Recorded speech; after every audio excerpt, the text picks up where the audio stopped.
Ознакайда Татарстан Республикасы нефть һәм газ сәнәгате хезмәткәрләре һәм шәһәр көннәре чараларга бай булды. Ул көз нигъмәтләре, робототехника инновацияләре һәм клонлаштыру лабораторияләре күргәзмәләреннән башланды. Игелелек паркында Татарстанның атказанган артисты Марина Карпова һәм саксофончы Владислав Бакин концерт бирде. Тамаша урам театры чыгышы балалар өчен аниматорлар катнашында күңелле программа әзерләнгән иде. Бер читтә осталар аланы җәелде.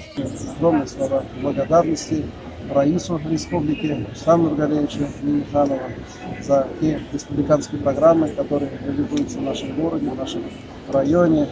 Особые слова благодарности руководству ПАО «Тагил», лично генеральному директору ПАО «Тагил» Маганову за огромную помощь, вклад в развитие нашего города, района.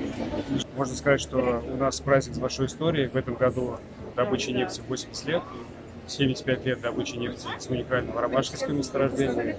Наши ветераны заложили фундамент, который мы сейчас активно развиваем. Видно, что в этих непростых условиях в компании есть много способов развиваться.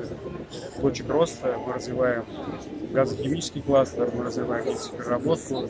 И все это благодаря таким самоотверженным людям, которые живут в наших регионах. Мы видим, как развивается Нижнекамская республика Татарстан, и на самом деле это очень приятно.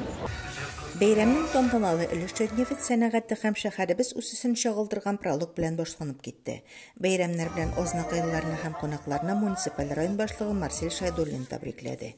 Бәйрәм котлауларына Татнефть компаниясе директоры урынбасары Евгений Звездин, Татарстан Дәүләт Советы депутаты Таһир Хатиев, Санкт-Петербургның Кызыл гвардия районы хакимияте башлыгы Евгений Разумишкин да кушылды.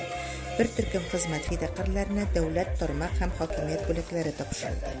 Бәйрәмне шәһәребез сәхнә осталары Татарстанның һәм Башкортстанның атказанган артисты Әнвәр Нургалиев һәм Корица шоу төркеме чыгышлары бизәде. Төнле күкне бәйрәм салюты яктыртты.